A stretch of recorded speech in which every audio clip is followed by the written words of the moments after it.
the Lord swore to your fathers, to Abraham, Isaac, and Jacob, to give them.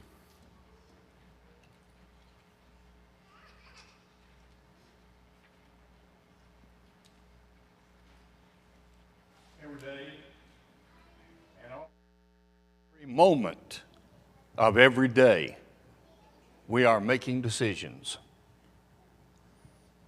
We are choosing to do one thing or another, or not to do one thing or another. There are probably different ways to categorize decisions, but I want to give you two categories to think about for a few minutes. One is the decisions we make without much conscious thought. This is just who we are and what we do. And then there are those decisions that come after much conscious thought.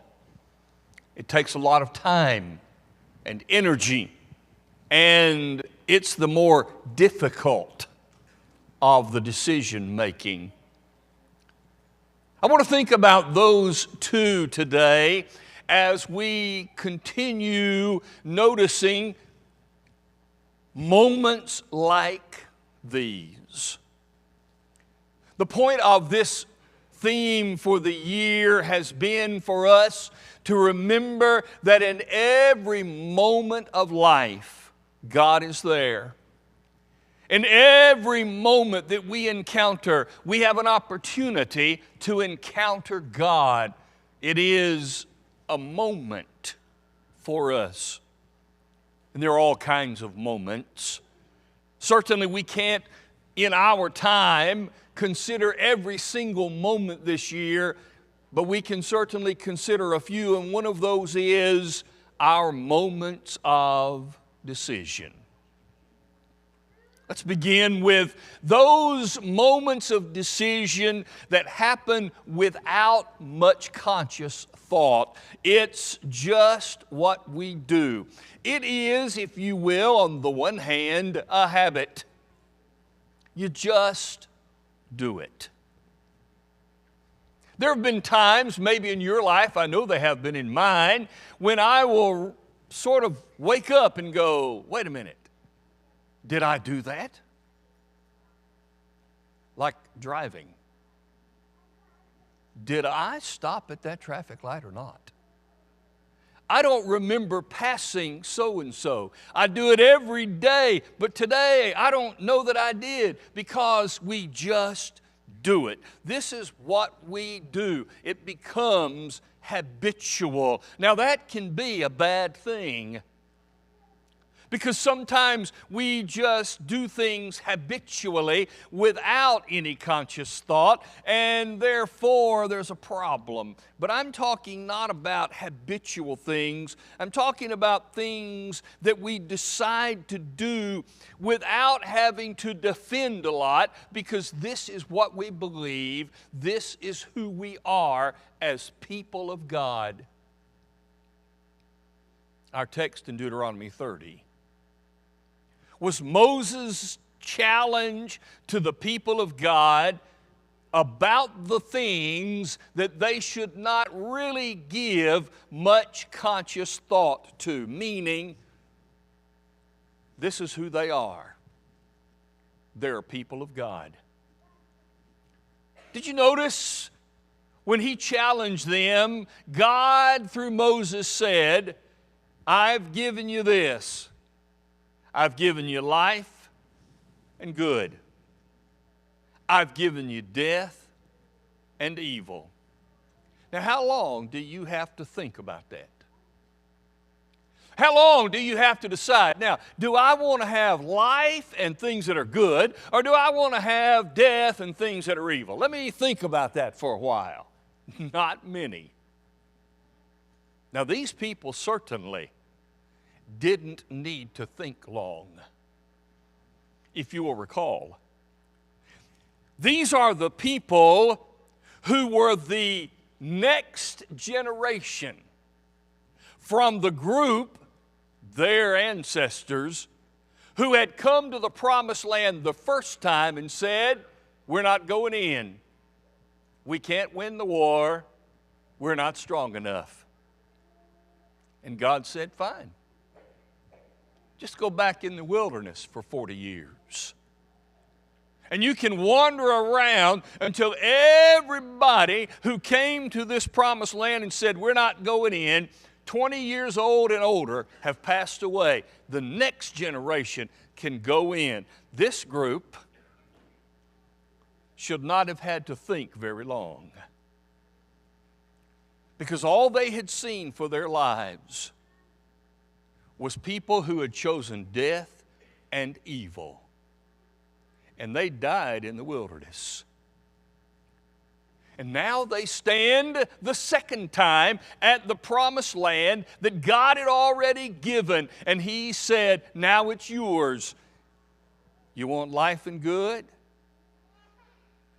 Equaling go get the land. Or death and evil like your ancestors did.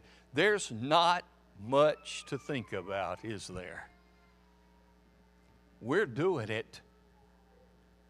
Because it was obvious to them that there were things in life that were good and honorable and brought great blessing.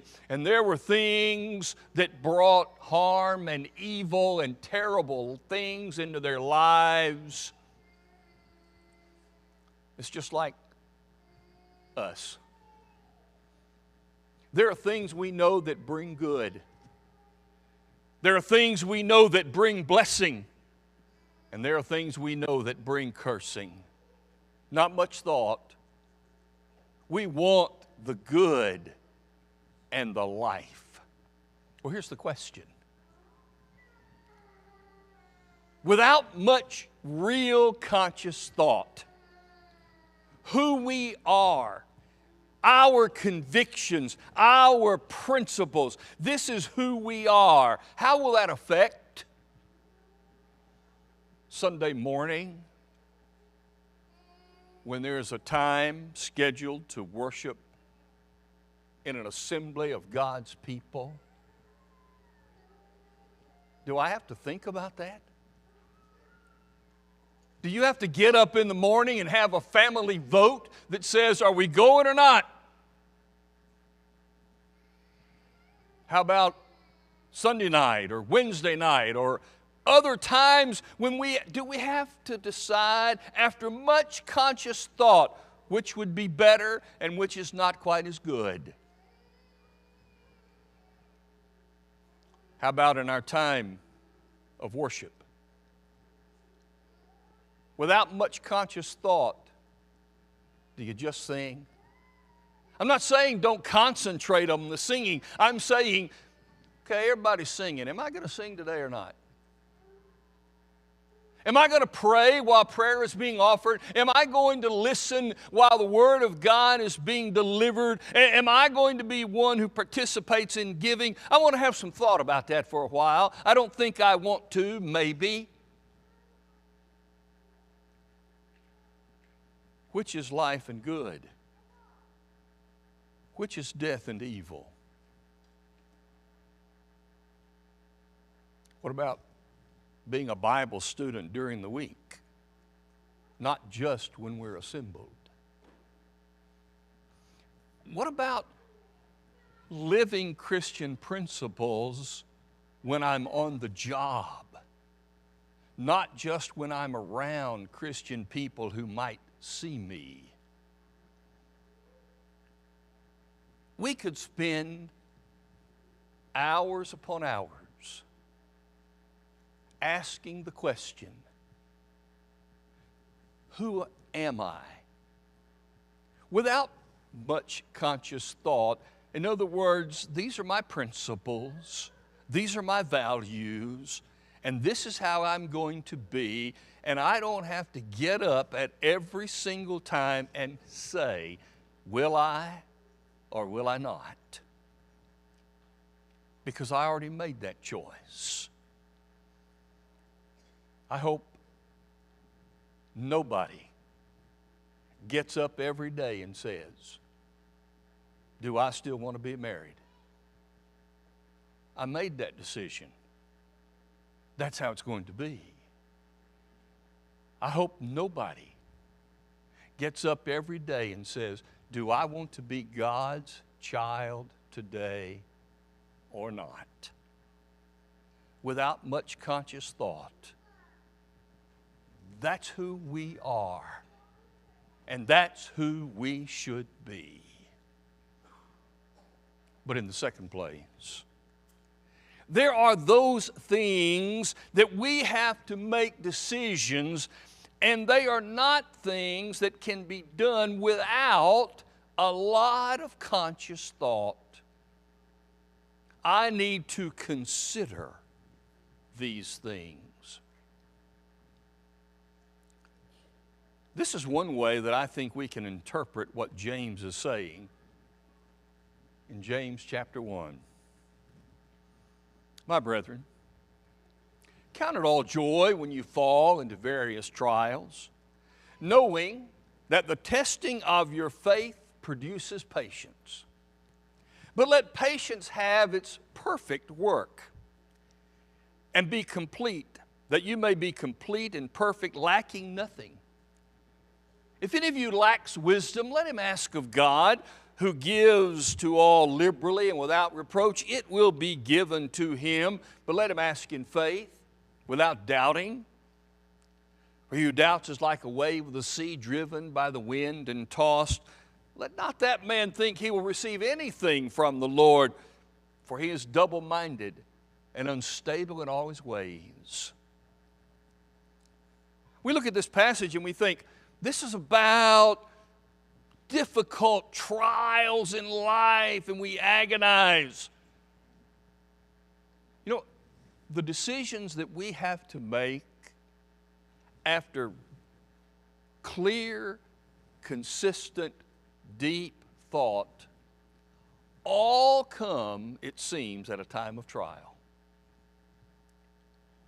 If I didn't need to consider it, if I didn't need to research, if I didn't need to spend deep time thinking about it, it wouldn't be a trial. It wasn't a trial, probably, unless you have little kids, to get ready and be in Bible class today and worship. Difficult, but not a trial. It wasn't that you were fighting yourself to be here or not to be here. But there are trials that we battle. We don't know what the decision is. We don't know what we're going to do. Notice what James says. James says this is a valuable time. It is a valuable time because in this decision-making time, and as you consider deeply, and as you think long and hard, you're going to develop patience. And every one of us could probably use a dose of patience every now and then, especially while this fly keeps doing that thing. For those of you that need more patience, I'm going to send him your way because I'm okay. But this text also says that this idea of going through the trial is what matures you. When we go through the decision-making process, it gives us a maturity that we didn't have until we started going through it. Do you remember the time, those of you that did, when you're trying to decide, number one, where am I going to go to college? And now I'm in college, what am I going to study? What is going to be my program? And maybe you spent quite a bit of time, some research, some visiting around, listening, because it is a critical moment that will affect the rest of your life, probably. These trials give patience and maturity. But notice what he also says. Here is how you do it. If you want to work through the process of making a difficult decision in a moment of trial, James says you do three things. Number one, you ask God. I want to be a person in time of difficulty, in time of trial, without really thinking about it. God just pops in my head. I would rather it not be. After much thought and consideration, I think I'll ask God. But I admit that there are times when, overwhelmed by something, God doesn't just immediately pop into my head. He should. Because James says that's what you do. You ask God in the midst of that trial. Ask God in faith. Faith is accepting what's coming without seeing it. That's how Hebrews 11 describes it. Faith says, I know where I have been, and I know what has been, therefore I can trust God of what will be. He's helped me in the past. I know He'll help me in the future. That's faith. Not because I see the answer of how He's going to help, but because I see the one who is going to help. And in faith, I accept it. But third, James says, ask in faith without doubting. Let's make sure we understand this passage, because I've heard it taught wrong, and I've probably taught it wrong myself. James is not saying, here's what you want, ask God, you'll get it. That's not what he's saying. Because oftentimes what we want is not what God wants, or it's not a part of His will for us. What's he saying? What's he tying it to? This whole text is tied to wisdom. What does he say? You ask God in faith without doubting for wisdom, and He'll give it to you. So that in the middle of my trial of decision, in the middle of my time when I am really not sure what to do or how to do, and I'm giving it much thought and much consideration, if I have asked God in faith without doubting, He will give me a measure of wisdom that I can use to make that decision. And part of the wisdom is knowing that there are other people that I can go to, and I can get information from them that will help me with the decision that I'm needing to make. Those decisions that need to be made after much intense conscious thought, those are the times of trial that causes us pause because we don't know what to say. We don't know what to do. And James says, get the wisdom that comes from God and you can get an answer. So, what do we need to know about this trial of decision making? What are some things that we need to remember with respect to that process?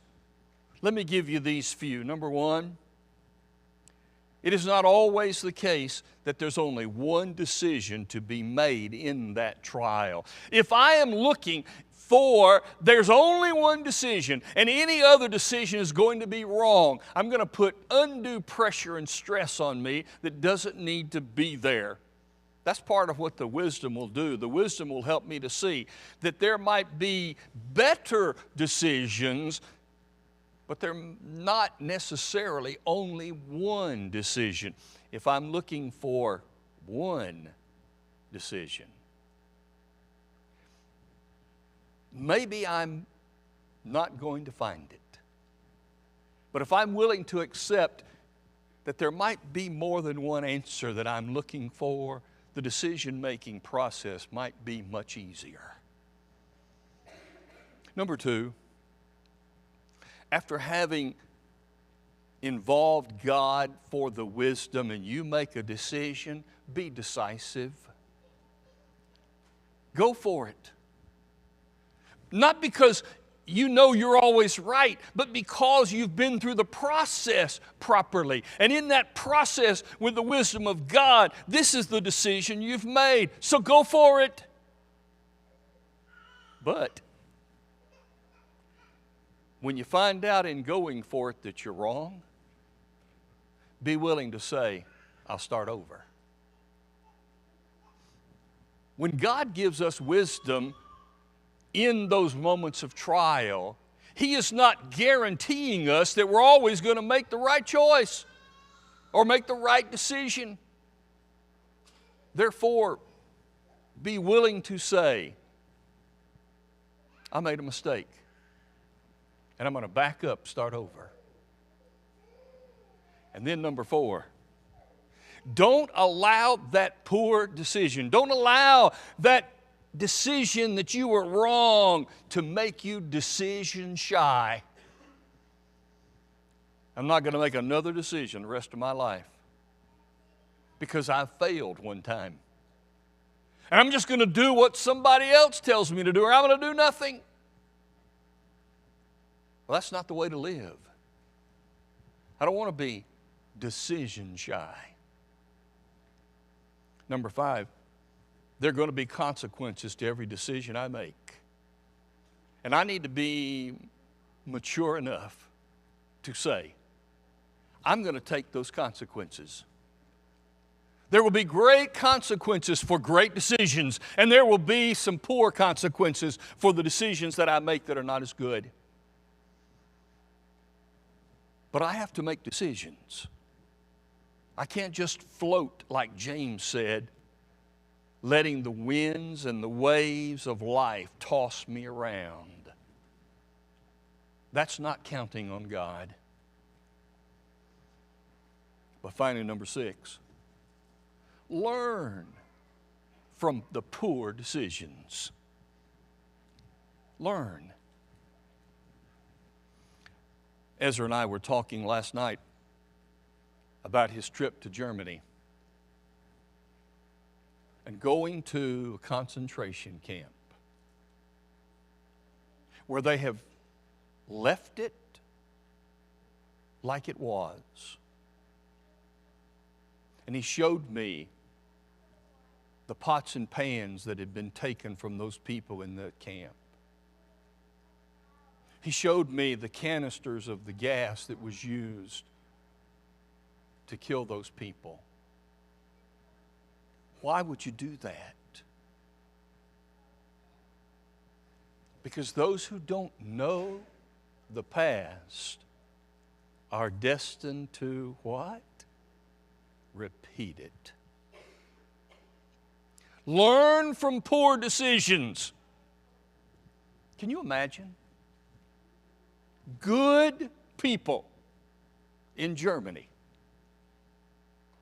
who have to listen to what others have said about them because of their past. But we're learning.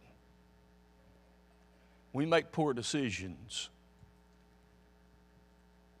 Say to yourself, now what can I learn from my failure? I want to give you 3 closing thoughts in the decision-making process. 1, there are some things that are absolutely, unequivocally, and unchangeably true with respect to eternity. 2 Thessalonians 1, 6 through 10. To give those who are troubled rest with us when the Lord Jesus is revealed from heaven in flaming fire, taking vengeance on those who do not know God, do not obey. But then he says, for those who are obedient, what's coming? Rest. There are some things that are just true. And the only decision that I need to make is whether I'm going to accept it or not. There are other decisions spiritually that I have to make on a daily basis. Colossians 3:17, it was Paul who said to them, whatever you do, notice, whatever you do all to the glory of God. So every day, I am making decisions that have spiritual consequences because I am every day glorifying God or not through my decisions. But the final point about decision making that we all need. If I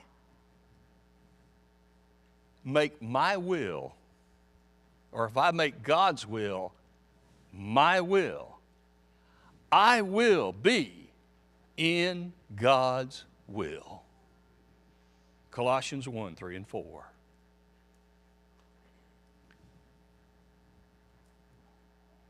The one, in this case, decision that I make without much conscious thought, hopefully, is that I want to be in God's will. And when I'm there, my will becomes submitted to His will. And there is where I find peace. If you're struggling with a big decision today,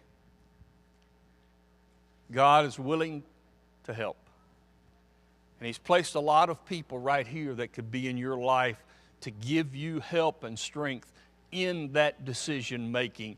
And if you need us to help you with that, we'd love to know about it. If you've not made the decision to obey Jesus, to accept the sacrifice that leads you to say, whatever I need to do to be right, I'm going to do it, culminating in baptism for the forgiveness of sins. If you've not made that decision, you have made another decision.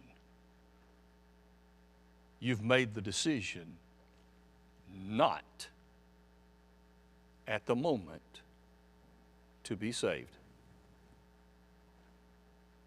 Today, if you need to make a good decision, that we can help you, will you come as we stand and sing together?